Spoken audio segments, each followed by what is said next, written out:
Assalamualaikum warahmatullahi wabarakatuh. Baik, di sini kami akan memaparkan materi kami yang berjudul mengenal secara garis besar tentang etika dalam pengelolaan keuangan, etika bisnis dalam pemasaran, dan tentang etika persaingan pasar.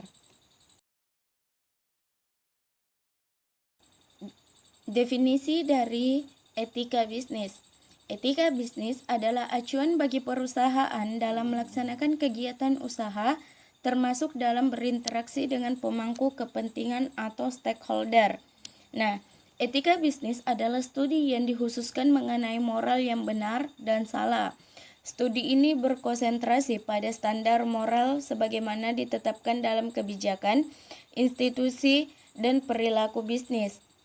Etika bisnis dapat diartikan lebih luas dari ketentuan yang diatur oleh hukum, bahkan bisa merupakan standar yang lebih tinggi dibandingkan standar minimal ketentuan hukum.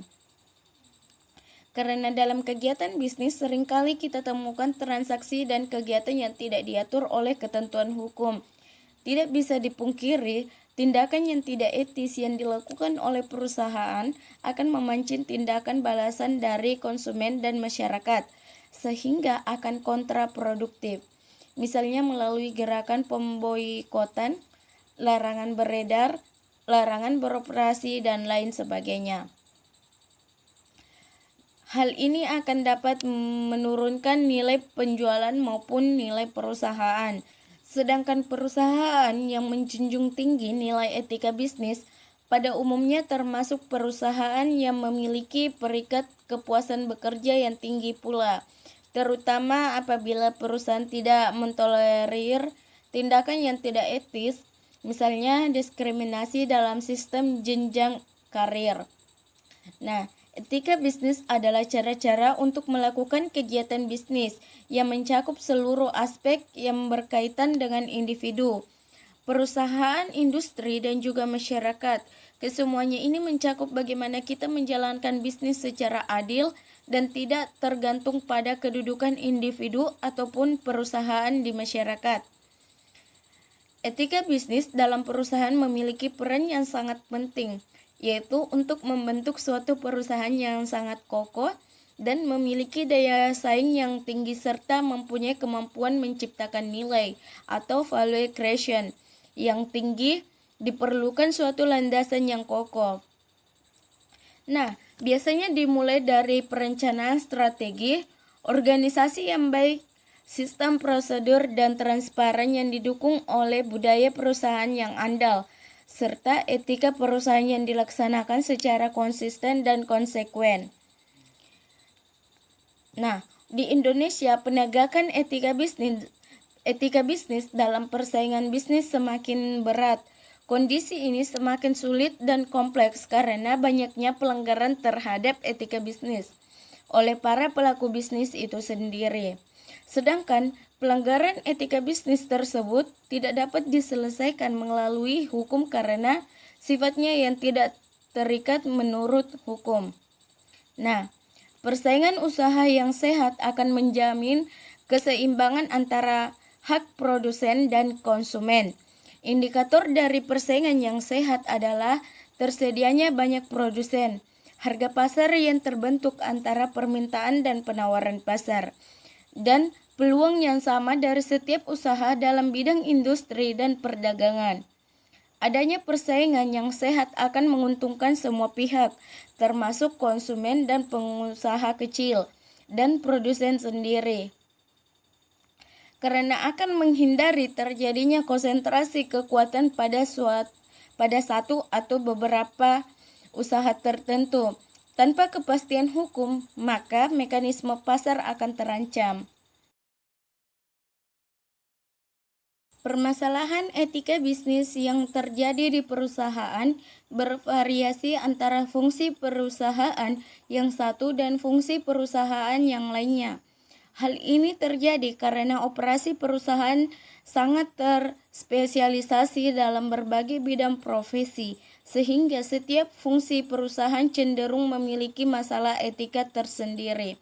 Nah, Berikut ini akan membahas berbagai permasalahan etika bisnis yang terjadi di beberapa bidang fungsi perusahaan, yaitu etika bisnis di bidang pemasaran atau marketing etik, keuangan atau finance etik, dan teknologi informasi atau informasi teknologi etik. Nah, etika bisnis di bidang keuangan. Skandal keuangan yang berasal dari pelaksanaan fungsi keuangan yang dijalankan secara tidak etis telah menimbulkan berbagai kerugian bagi para investor. Pelanggaran etika bisnis dalam bidang keuangan dapat terjadi, misalnya melalui praktik window dressing terhadap laporan keuangan perusahaan yang akan mengajukan pinjaman ke bank. Nah, melalui praktik ini seolah-olah perusahaan memiliki rasio-rasio keuangan yang sehat sehingga layak untuk mendapatkan kredit. Padahal sebenarnya kondisi keuangan perusahaan tidak sehat seperti yang dilaporkan dalam laporan keuangan yang telah dipercantik. Nah, contoh lain pelanggaran etika keuangan misalnya melalui penggelembungan nilai agunan perusahaan sehingga perusahaan dapat memperoleh kredit melebihi nilai agunan kredit yang sesungguhnya. Pelanggaran etika bisnis terjadi di mana saja, termasuk dalam dunia bisnis. Untuk meraih keuntungan, masih banyak perusahaan yang melakukan berbagai pelanggaran moral. Praktik curang ini bukan hanya merugikan perusahaan lain, melainkan juga masyarakat dan negara. Praktik korupsi, kolusi, dan nepotisme atau biasa disingkat dengan KKN tumbuh subur di banyak perusahaan. Ketika ekonomi Indonesia tumbuh pesat dalam 10 tahun terakhir, banyak pendatang baru di bisnis. Ada pedagang yang menjadi bankir, banyak juga perusahaan yang sangat ekspansif di luar kemampuan. Karena mereka berlomba-lomba membangun usaha konglomerasi yang keluar dari bisnis intinya, tanpa disertai manajemen organisasi yang baik. Nah, akibatnya, pada saat ekonomi sulit, banyak perusahaan yang sangat bangkrut. Nah, pelanggaran etika bisnis di perusahaan memang banyak, tetapi upaya untuk menegakkan etika perlu digalakkan. Misalnya, perusahaan tidak perlu berbuat curang untuk meraih kemenangan. Nah, hubungan yang tidak transparan dapat menimbulkan hubungan istimewa atau kolusi dalam memberikan peluang untuk korupsi.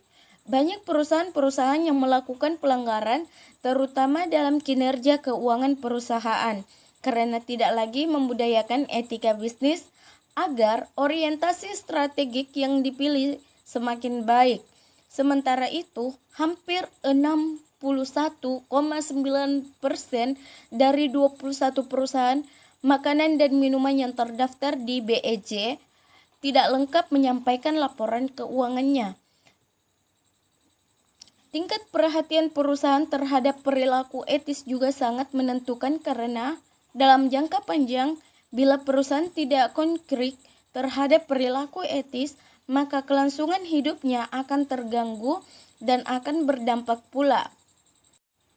Nah, manajemen keuangan dalam konteks pembahasan ini adalah berhubungan dengan penganggaran. Anggaran adalah suatu rencana yang disusun secara sistematis yang meliputi seluruh kegiatan bank yang dinyatakan dalam unit atau kesatuan moneter yang berlaku untuk jangka waktu tertentu di masa mendatang. Anggaran berkaitan dengan manajemen keuangan yang berkaitan dengan waktu realisasi, maka biasanya disebut dengan rencana keuangan atau budgeting.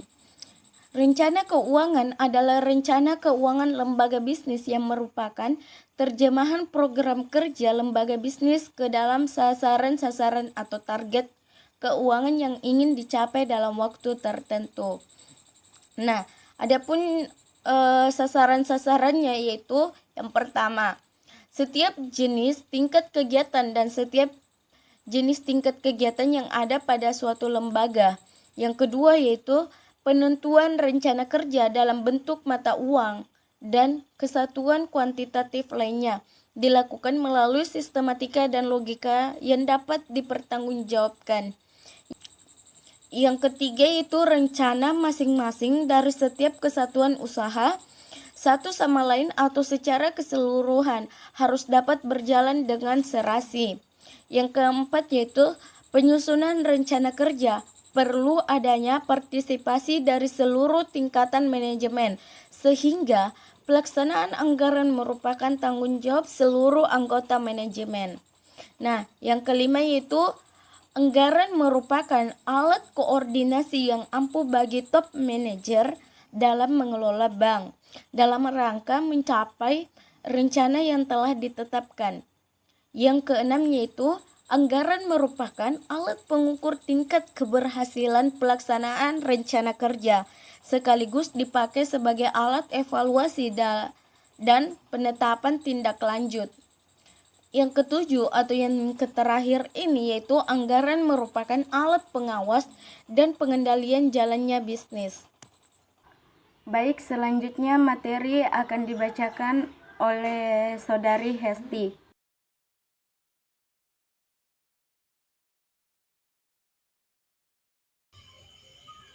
Baiklah, saya akan melanjutkan materi yang dibawakan oleh Sri Handayani, yaitu bagian C, etika bisnis di bidang pemasaran. Yang pertama, peranan dan manfaat etika bisnis di bidang pemasaran. Kegiatan pemasaran adalah kegiatan menciptakan, mempromosikan, dan menyampaikan barang atau jasa kepada para konsumennya. Pemasaran juga berupaya menciptakan nilai yang lebih dari perusahaan dibandingkan dengan harga barang atau jasa dimaksud serta menampilkan nilai lebih tinggi dengan produk persaingannya. Ada 3 faktor yang dapat memengaruhi seseorang manajer pemasaran. Yang pertama, manajer pribadi manusia. Ada rasa ingin memenuhi kebutuhan pribadinya. Untuk menangkalkan dibutuhkan pendidikan, agama, dan moral yang baik. Yang kedua, kepentingan koperasi. Adanya tekanan manajemen yang membuat seseorang manajer dipaksa dengan kondisi tertentu dengan target yang sulit dicapai sehingga apapun untuk mencapainya. Yang ketiga, lingkungan yang ada di sekitarnya yang langsung maupun tidak langsung membentuk perilaku manajer pemasaran. Kemudian bagian D, etika persaingan berbisnis. Dalam berbisnis, prinsip etika juga harus memegang peranan cukup penting dalam membangun kredibilitas di mata konsumen. Jika klien menganggap reputasi perusahaan cukup baik, maka Anda dapat dengan mudah mendapatkan kepercayaan mereka. Dalam perkembangannya, terdapat beberapa prinsip etika dalam berbisnis agar usaha Anda tetap stabil menghadapi persaingan. Yang pertama, jujur ketika berkomunikasi atau bersikap kejujuran. Yang kedua, integritas. Yang ketiga, memenuhi janji serta komitmen yang dibuat seseorang pebisnis dapat dipercaya karena ia mau dan mampu berusaha memenuhi segala janji dan komitmen yang pernah dibuat. Yang keempat, loyalitas. Yang kelima, keadilan menjadi salah satu hal prudensial yang harus dimiliki oleh setiap pebisnis sukses. Yang keenam, kepedulian. Yang ketujuh, penghargaan.